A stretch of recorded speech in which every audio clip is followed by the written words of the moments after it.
Thank you very much, Andreas, for this warm welcome. Thank you very much to all of you for being here with me. Thank you, Thesis Institute, for giving me the privilege to share my thoughts with you.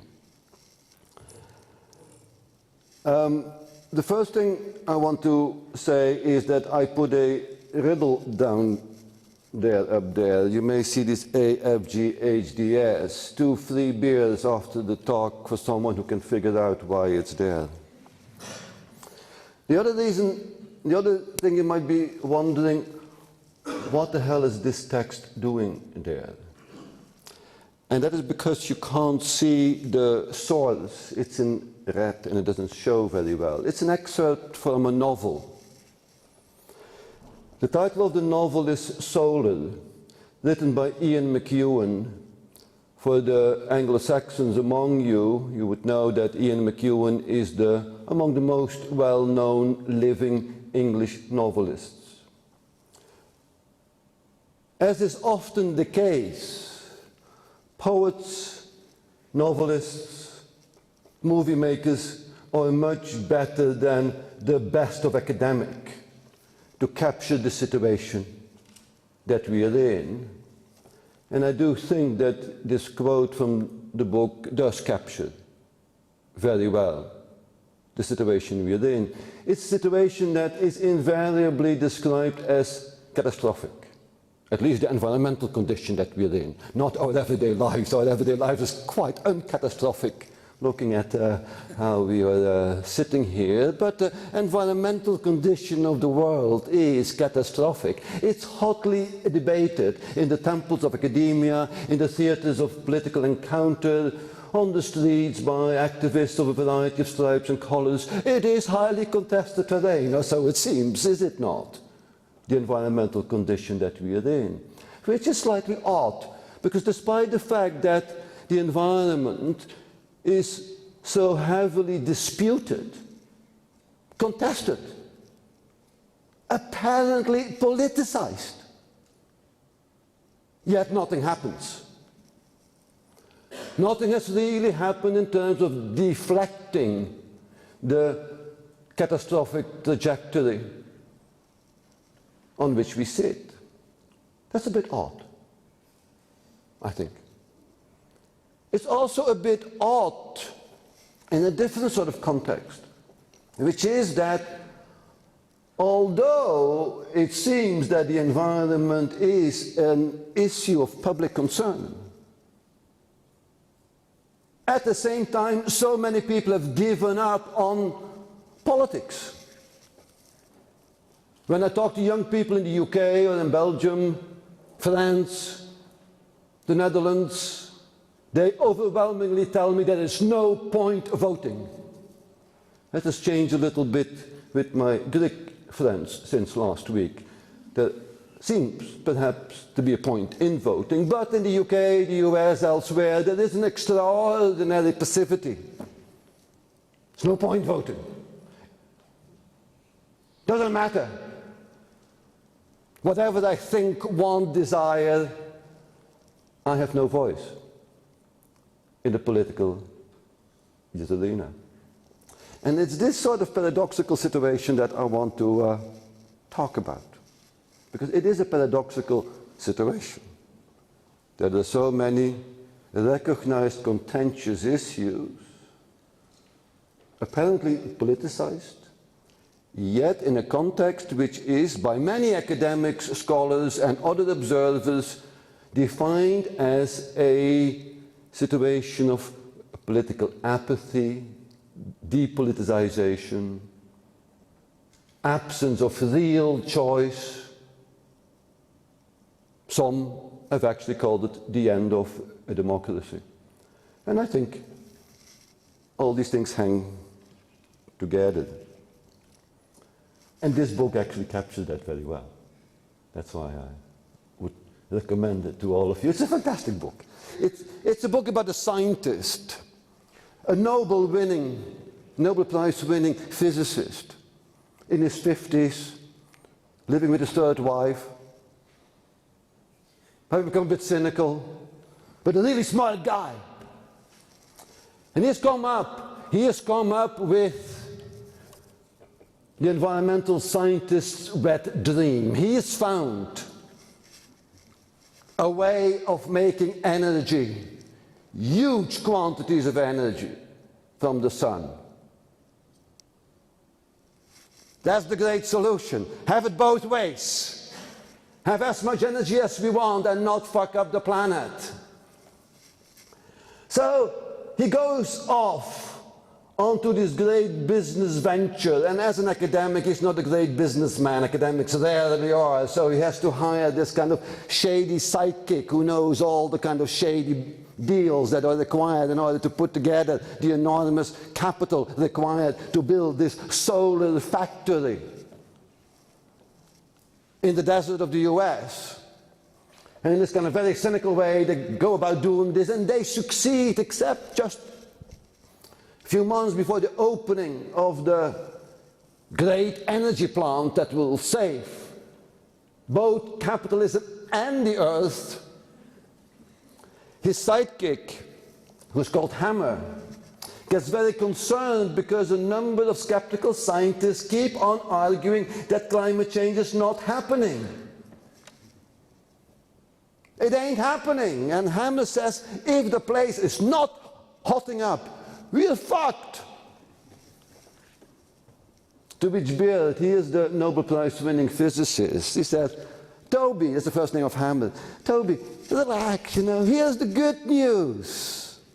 The United Nations estimate that there are already 1/3 people a year dying from climate change. Bangladesh is going down. Methane is pouring out of the Siberian permafrost. There is a meltdown under the Greenland ice sheet. 2 years ago, we lost 40% of the Arctic summer ice. The future has arrived, Toby. To which Toby answers, yeah, I guess. And Bill says, Toby, listen, it's a catastrophe, relax. I think this captures very well the situation that we're in today, and that is the situation I want to talk about.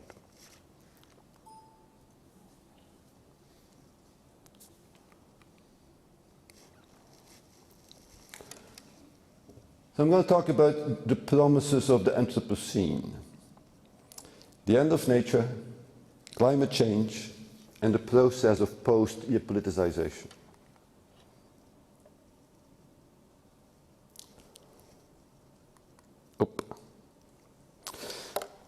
So here is an example of the paradoxical sort of statements that we are continuously confronted with.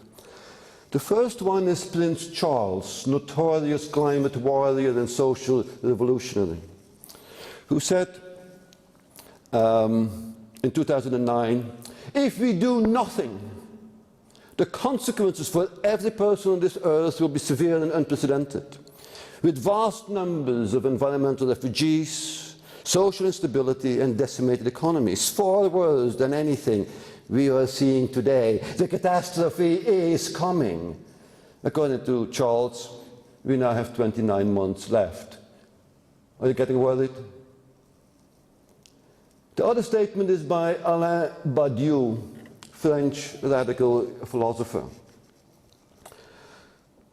who says, let's start by stating that after the rights of man, the rise of the rights of nature is a contemporary form of the opium for the people. Now, this is a scandalous statement here, using Marx's statement about religion in the 19th century and now arguing that nature has to replace religion as the opium for the people. It is a gigantic operation in the depoliticization of subjects. I think that has to be taken seriously.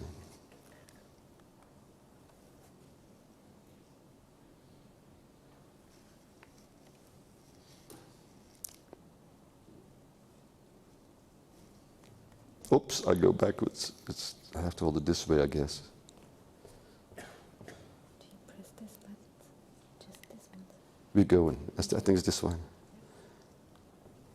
Yep, we're there.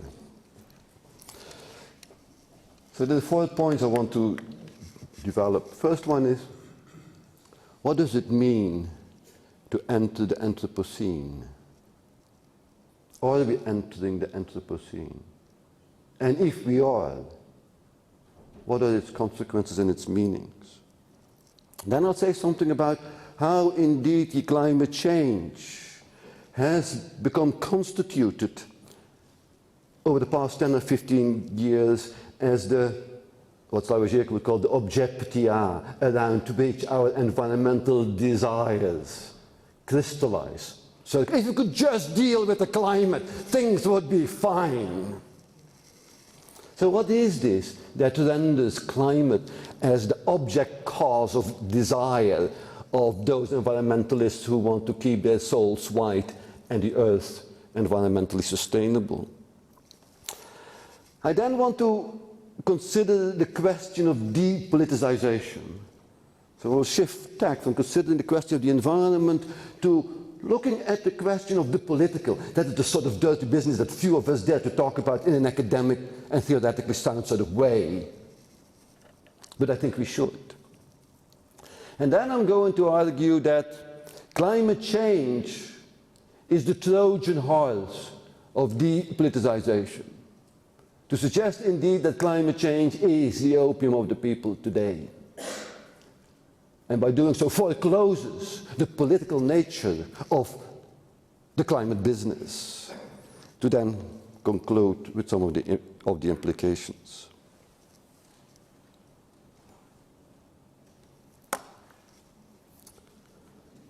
Most of you undoubtedly have come across the notion of the Anthropocene, given the type of audience I expect to have here.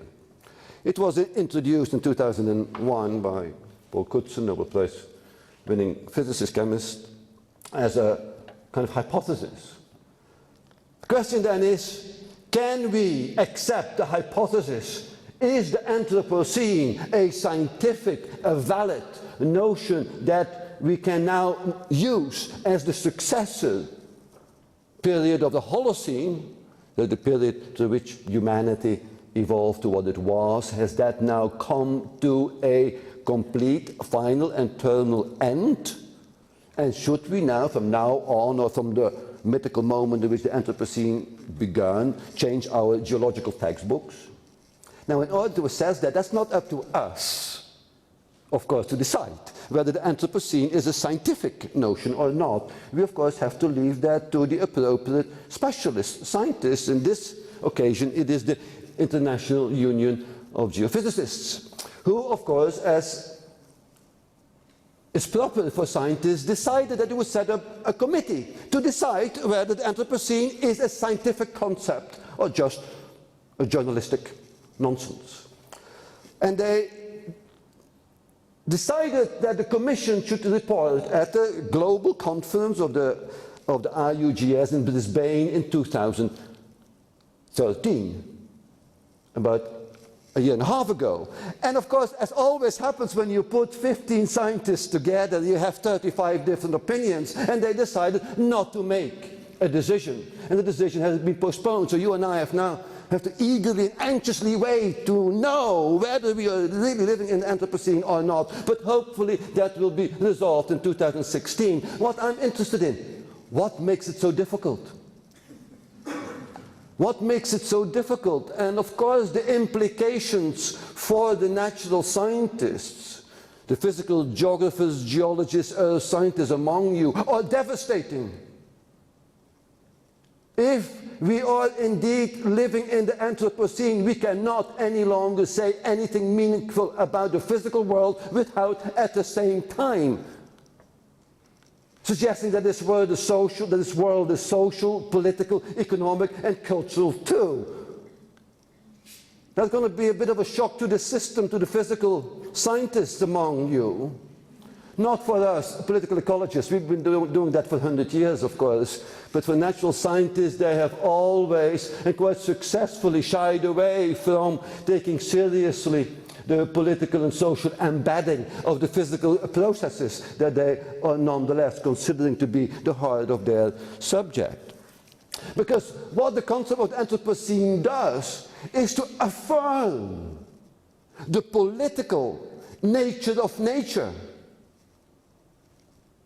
That nature is not something given, neither by God, nor by natural processes, but it's something that is constituted, that is constructed, that is made, remade, transformed. What kind of climate do you want to inhabit?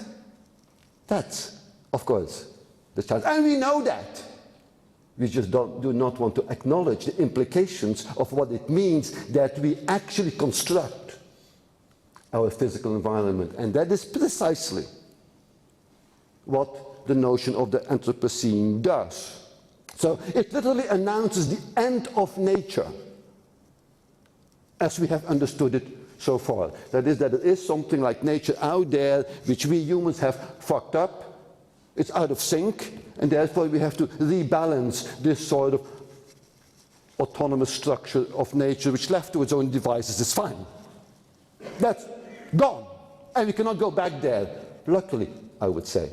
But of course the consequences of that are quite far-reaching. What the notion of the Anthropocene also does is to radically undermine the catastrophic promises that Prince Charles and the IPCC, as the academic wing of that moment, suggest. Whereby the standard argument is that the catastrophe is coming. Beware! The future is bleak. So the climate argument is one that promises us something. What does the Anthropocene state? That a catastrophe has already happened. That the physical conditions are already so dramatically altered that we cannot possibly ever dream of going back to a virgin sort of a heavenly state of innocence. We cannot any longer be innocent. The catastrophe has already happened. It has always already been too late. Of course, we can always quibble over the name Anthropocene. Anthropocene, which suggests, is the era of humans, anthropos, actually the era of man. In this process of irrevocably remaking the natural conditions of the world, it's not everyone who did that. It was mainly man of a very particular kind during a very short period of time.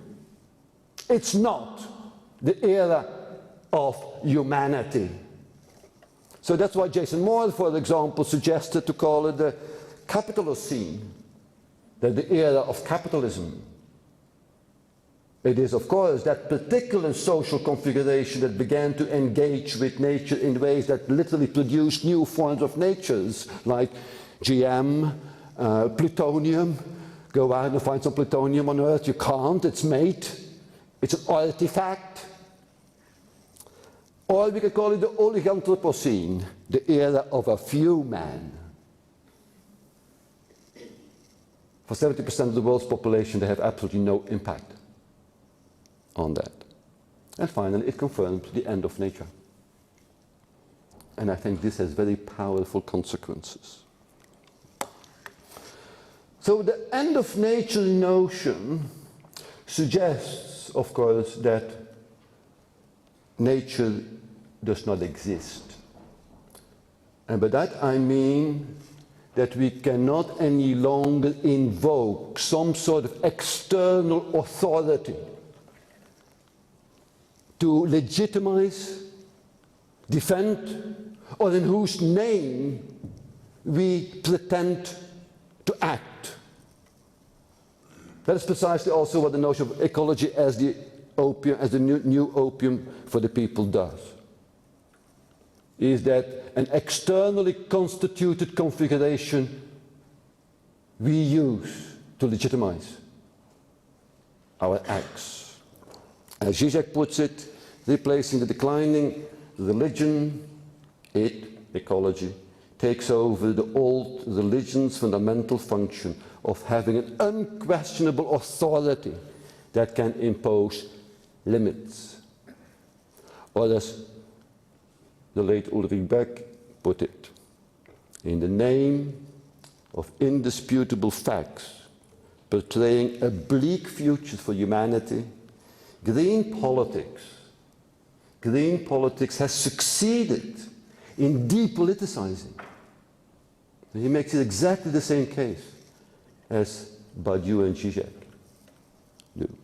Has succeeded in depoliticizing political passions to the point of leaving citizens nothing but gloomy asceticism, a terror of violating nature, and an indifference towards the modernization of modernity. That's quite an indictment, I think.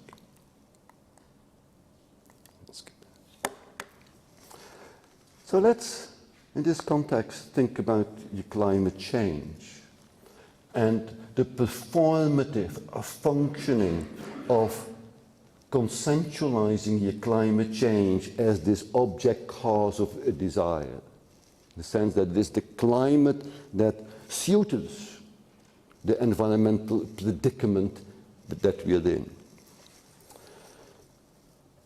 So first of all, indeed, there is now a consensus.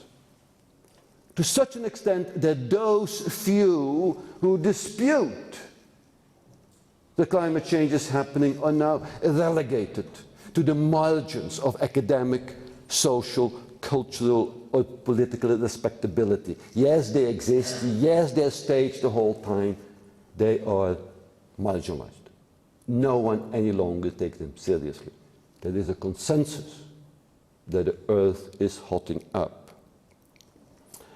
This consensualizing practice is sustained, is made possible through a very particular set of discursive and political dispositives, which Mike Davis called ecologies of fear. A politics of fear, not entirely entirely dissimilar with the politics of fear that surrounds migration. If we don't stop migration, German civilization as we know is going to come to an end.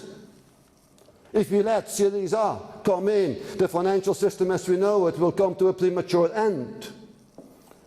If we do not bring down CO2 and other atmospheric gases, world civilization as we know it will come to a premature end. So the consensual view around the imminent danger of climate change is sustained by the cultivation of a politics of fear. That is the promise of a catastrophe to come.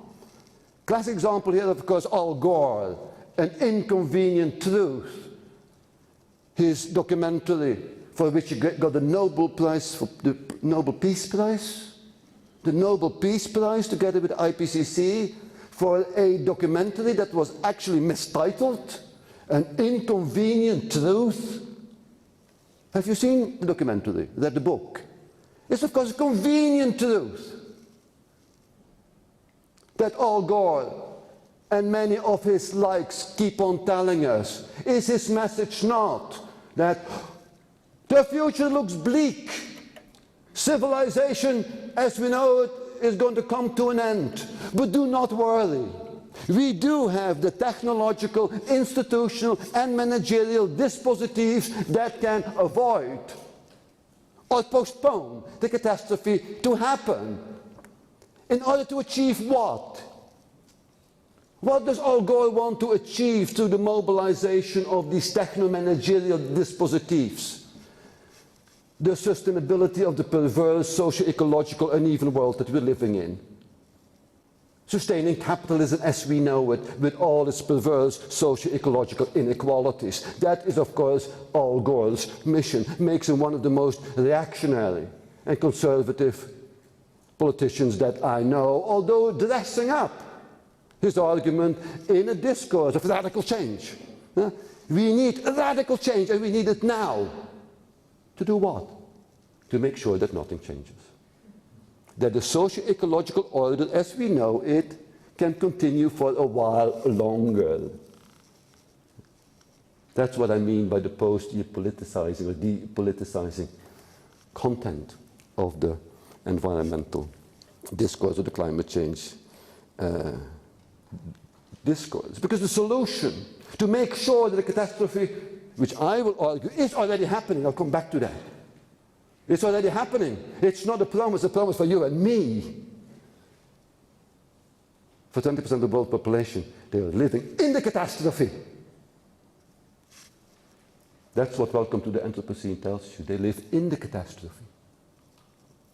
And then, of course, our catastrophe can be deflected with the proper techno-organizational fixes. We can develop what Spinoza called a politics of bioimmunity. We can come up with a proper techno-institutional dispositives that makes us immune to the horrors of environmental destruction which is already happening, thanks to the prophylactic qualities of the market, the commodification of the climate as the key prophylaxis that makes us immune. Us in particular, as our type in places like this. And through that, the consensual discourse and practice of climate change radically disavows, ignores, marginalizes the combined and uneven catastrophe of climate change or environmental change, the actually existing combined and uneven. Simple example here is the refugee crisis, the migration crisis. Of course, I know that not all of them are environmental refugees, but many, many are. I spend a lot of time in the Mediterranean, and I love Mediterranean fish. I'm going to Athens tomorrow. I'm looking forward to have this great Greek fish, freshly fished out of the Mediterranean. And when it comes on the plate, I have to swallow for a moment, because I do not know how many bodies this fish has been nibbled at. According to Amnesty International, this year alone, about 4,000 bodies have been feeding the marine ecosystem. When you are in Greece or Italy next time on holiday and have fish, think of the environmental refugees that did not make it to Lampedusa. That's what I mean by combined and uneven. So my thesis is, to conclude this part, is that the consensual scripting of climate change as a clear and present danger, which I of course also agree with, I'm not a climate skeptic, don't misunderstand me. I think it's one of the great challenges that we face today. And its associated imaginaries of a collapse to come. So its associated imaginaries, arguments and policies reflects a particular process of depoliticization.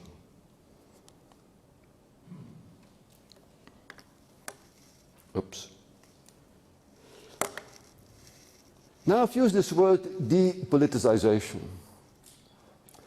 It's a word that we come across quite often in public debate these days, over the past 10 or 15 years, both in the media and in academic literature.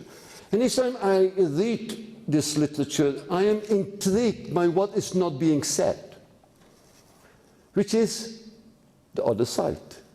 If something is being depoliticized, what is that something that is gone or disappearing? In other words, what is the other side of politicization? And I would like to invite you to think a bit about what the political actually is. That what is allegedly being taken away, because obviously we still have elections, we have different parties competing for power through properly, democratically organized and instituted practices. There are public debates over contentious issues and what to do with all sorts of contentious issues such as the economy, the environment, migration, etc. Yet, people are arguing that things are being depoliticized. What are we talking about? That's what I want to now consider for a while. So first of all, I would argue, together with many others now, that the process of depoliticization today takes very specific forms. It is one that is structured around what many have called consensual techno-managerial management. Anyone against retrofitting urban technologies in the name of urban sustainability? Who is against? Anyone against pushing forward the Kyoto Protocol and hopes that the next meeting in Paris, against better expectations, will actually deliver something? One. Good. So most issues of concern today are organized through techno-managerial dispositives. And it's this procedure that a number of political scientists have begun to identify or describe as a process of post-politicization or post-democratization. It is characterized by a number of general conditions. First off, the invocation of a permanent state of emergency, as Agamben would call it. It is a financial crisis. We need to do this and only that, otherwise things are going to be problematic. So there are basically four terrains in which the situation, the condition of emergency, is being proclaimed the whole time. The economy, migration, the environment, and the biopolitics of the body. Are you not afraid of cancer and what the state is going to do? And this takes place in the context of what Wendy Brown called the economization of politics. And by that I mean that only those public choices are possible that fit onto an accountancy spreadsheet. That is, the terrain of public choice has now been narrowed, certainly in the UK, the US, the places like that, that only those choices can be disputed that fit within a market logic. That's what I mean by the economization of politics. If I say in the UK, education should be freely available for all those who can and will, they look at me in England as if I am a dinosaur who forgot that the 20th century is over. And strangely enough, this economization of politics, which we also see in the environmental, the climate, this as if the climate is an accountancy spreadsheet of CO2 flows, turned into dollars or euros. That is paralleled by the depoliticization of the economic. So the economic understood as the social process to which nature is transformed and distributed, such as this or this. It's a political ecological the process that cannot be disputed. There is no dispute possible over the social manner through which nature is transformed and allocated. The market and the private ownership of nature is the only possible way. If I were to say in Germany, let's have a collective management and ownership of nature, I perhaps would not be invited again. But that's what I mean by the impossibility, the closure of a political debate over what the economy is. These three, in turn, are sustained by expert management. It is the experts that both decide what is an issue of concern and simultaneously come up with the techno-managerial dispositives through which that issue of concern ought to be managed, but they do it, of course, in the name of the people. It's a populist form of expert management. The democratic character of that is sustained by the promise of participation. For me, participation is nothing else than a symptom of the disappearance of the democratic, rather than the other way around. Because of course participation is only possible within the contours of the given configuration. For those who disagree with the way in which the situation is understood, structured, etc., they are not invited around the tables of participatory governance. That's why we see with the successive COP meetings that those who disagree with this economization of politics and the depoliticization of the economic, that they are stopped at the border and can, if they want, camp in the street for a day or two or three. And in that sense, although dispute over different positions within institutional configurations is accepted, dissensus, that is, a radical disagreement, which is of course the promise of the democratic, a radical disagreement over the trajectory of socio-environmental change is precluded, is disavowed. It's not any longer possible. So in that sense, we may actually conclude that Fukuyama was correct. For those who do not know who Fukuyama is, he's an American philosopher, theorist who wrote this kind of interesting, half-interesting book in 1992, just after the wall came down, and the famous title of the book was The End of History. Yeah, he said, now history is over. We're not any longer going to see a world that is struck by big battles and conflicts over how to organize the world. From now onwards, we would all happily be living in properly instituted democratic configurations. Yes, and those who have not understood that that is indeed the new present without future or history, they will be bombarded back to the Stone Age. Ask the Iraqis or the Afghanis how that feels if you do not agree. At the time, I laughed with Fukuyama. I thought it was one of the most idiotic interpretations of Hegel that I've ever read when I read the book in 1992 and 1993. I said, it's really idiotic, really stupid. Only Americans can come up with such an interpretation of Hegel. I was wrong. I was wrong. 20 years later, it seems that Fukuyama was right, that history is over.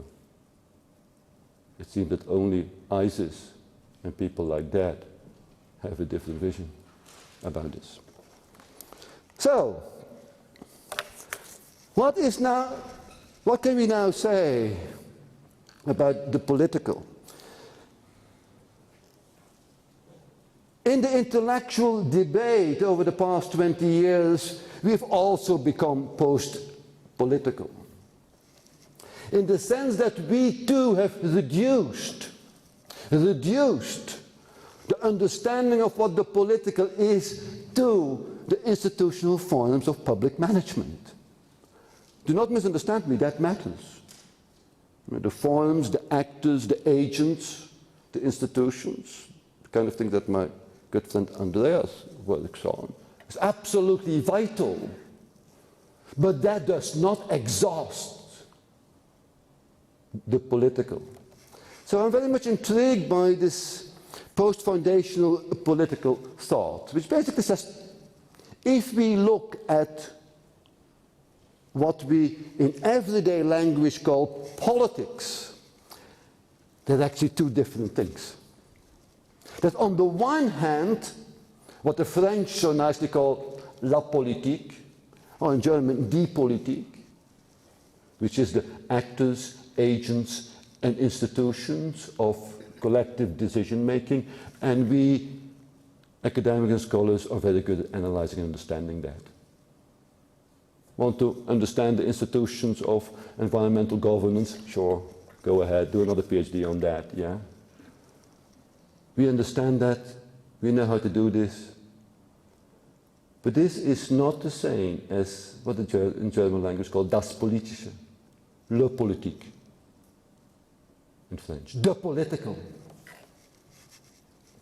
While politics is indeed about the visible, understandable, legible, institutional, formal and informal configurations of decision making, which can be more or less democratic. Some are better than others, on the one hand, and the political understood as the radical heterogeneity that cuts to the social, which is precisely what the promise of the democratic is. Why did we invent the democratic? Because we disagree. Because we do not all want the same. Because our lives are radically different. The political is nothing else than the name that stands for that radical heterogeneity. And that is what is gone. That is, if one radically disagrees with institutional configuration, one is set outside of that configuration. And in such a context, violence is often the only conduit left to express radical difference. That's why we often see the return of the political in properly violent manners. And that's precisely what needs to be avoided. That's also why I think that this kind of nice, cozy, consensual governance arrangement is a decidedly violent gesture, although it does not feel like that. People often tell me, what's wrong with consensus? But the problem with consensus is that it suspends the democratic, that it systematically excludes other views. And if there is no conduit to articulate with these excluded views, we get violence as a consequence. And it's precisely this democratic political that has disappeared, that is not any longer avowed. And it's indeed the environmental problematic, the climate change configuration that is one of the clear signifiers of that. And World environment has over the past 20 years been one of the terrains through which this post-democratic, post-politicizing configuration has been manufactured. So it's worse. We green boys and girls have been complicit in the very making of this post-democratic depoliticizing configuration. That's my final thesis. So let me go through your climate change policies and arguments with respect to this kind of post-political thesis. Climate change radically disavows the inherently split character of climate. Yes, we geographers, we do know, of course, that the consequences are, in terms of gender, class, and geography, unevenly distributed, but at the end of the day, it's a problem for the whole of humanity, for the whole of the world, right? When the boat goes down, the first-class passengers sink too. A famous Italian communist said in the 1950s, taken over by many environmentalists. I think they're wrong. First-class passengers always have lifeboats. Ever seen Titanic? And we are quickly constructing our own lifeboats. That climate change is a challenge for humanity. Bullshit. Sorry for the non-academic expression. Your climate change policies and arguments also cut through ideological and social differences. It is presented as if it is non-ideological. That is a common threat or challenge posed to both nature and humanity. Consensualizing, ignoring radical difference, the split in the social. It's based on a politics of the people do know best. We do it in the interest of the people. Although the latter, the people, remains empty. The people does not any longer exist as a political category, but only as a biopolitical category in the Foucauldian sense of the population. And that is supported by an assumedly neutral scientific technocracy. But I hope it's clear that I've argued that this assumedly neutral technocracy, in its proper functioning, provides a very specific political and ideological configuration which is disavowed. Climate change is also characterized, the climate change argument, by a short-circuiting between what Bruno Latour would call matters of fact and matters of concern. If you read the successive IPCC reports, which are fantastic stuff, huh? I'm not critiquing it for the content, the academic content. I value and admire these scientists too much for that. But there's an interesting short-circuiting going on there. In the previous one, the fourth one, which was the first one to consider the human implications, consequences of climate change, it said in its executive summary, the poor of the world will be hit first and hardest by climate change. I think that's the very definition of poverty. Yeah? Poverty is precisely the condition that whatever happens, you're going to get fucked hardest at first. Yeah? That's the very definition. Yeah, if no resilience, politically, culturally, that's the very definition. So it's tautological. That's tautological. But worse, they go on, therefore, the report concludes, therefore we have to do something about climate change. If my first year students would write that in an essay, I would send them back to a class in logic. As we all know, this is one of the logical conclusions that you can derive from a statement that the poor will be hit first and hardest by climate change. I can think of at least 2 or 3 other perfectly logical and internally consistent and coherent conclusions, which are not even mentioned. Short-circuiting between facts and concerns. A concern is a political terrain, which always opens up a variety of possibilities. Why not say, let's stop poverty? Why don't we introduce Piketty, Thomas, into that argument and see how it looks and reads then, politically speaking? Would be slightly different, would it not? And it assumes a sort of direct relation between people and political participation, in which the democratic deficit, which is recognized, is supposed to be dealt with by including people in the registers of governance. Who participates in the traffic management of Berlin? Who participates in the housing provision of Berlin? Who participates in the water management system of Berlin? We leave that for the poor in the global south, right? Yeah? Democracy is about not having to participate and still get water, clean air, transport.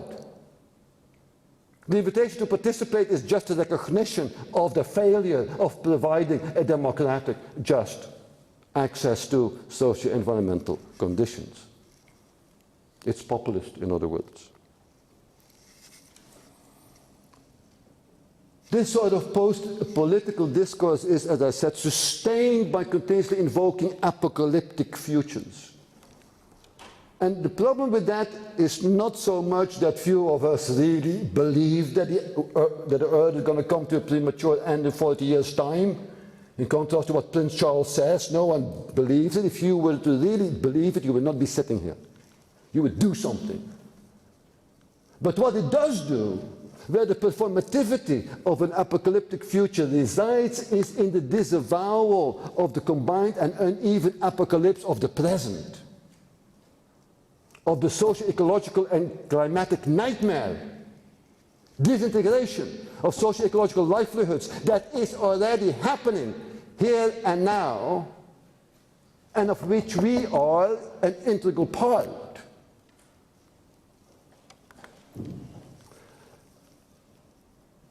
The most interesting for me illustration of the depoliticizing nature of the climate change argument is the absence of a political subject. We all know from historical experience that any kind of political project has a privileged social agent to embody the transformation towards that future. For socialists, it would be the proletarian as the privileged subject to fight, enact, embody that political transformation. For feminists, it would be woman who is the political embodiment. For neoliberal capitalists, is decoratively the class. Richard Florey does. Privileged subject. Climate change has no privileged subject. There is no politically embodied performative social category that is the anchor for producing this more benign socio-ecological and social-climatic condition. It is socially disembodied, vacuous, and therefore unpolitical, in contrast to proper political tactics and strategies where you have a privileged social agent. And the enemy is continuously externalized, although we do know, of course, that climate change is primarily driven by the dynamics of accumulation for accumulation's sake. It's economic growth and CO2, greenhouse gases, they hang together nicely. We all know that, yet then this enemy becomes externalized and fetishized, both in a Marxist and a psychoanalytic sense of the word. CO2 or CH4, methane, become constituted as the enemy, which of course becomes socially disembodied, etc. Something can be dealt with through techno-managerial dispositives and can be taken out of the contested terrain of political struggle and political fight. So problems, therefore, are not the result of a fatal flaw inscribed in the system itself. As I would argue, climate change is a fatal flaw inscribed in the very conditions of modern capitalist development. And we all know that, actually. Very few people would deny that, yet we blame an outsider. That's like immigration. And that is why the solution can just be found in dealing with the pathological symptom, cutting off the excess, and everything will be fine. We can continue. Of which the resolution, the prophylactic, the medicine that permits getting rid of the excess, that produces the promise of the apocalypse, that remedy can be found in the functioning of the system itself. Marketization, commodification of the environment, climate, CO2. And finally, the demands. The demands. What do we want? What do we want? We, environmentalists, we who are concerned, quite as we should, about the climate and the environment. We beg. We accept that there is a master out there, President Obama. Please do sign up to the Kyoto Protocol. It is as if there is the elite outside the master who can, if he or she wants to, deal with our wishes, our desire. It's a demand expressed to the elites. Of course, proper politics is not about expressing demands to the elites. It's about transforming the elites, changing them, replacing them by something else. Ask the feminists. Ask the socialists, ask the Greek people. So, to conclude, I've talked more than long enough now. I think we have to really reconsider, think through what the relationship between environment and politics is.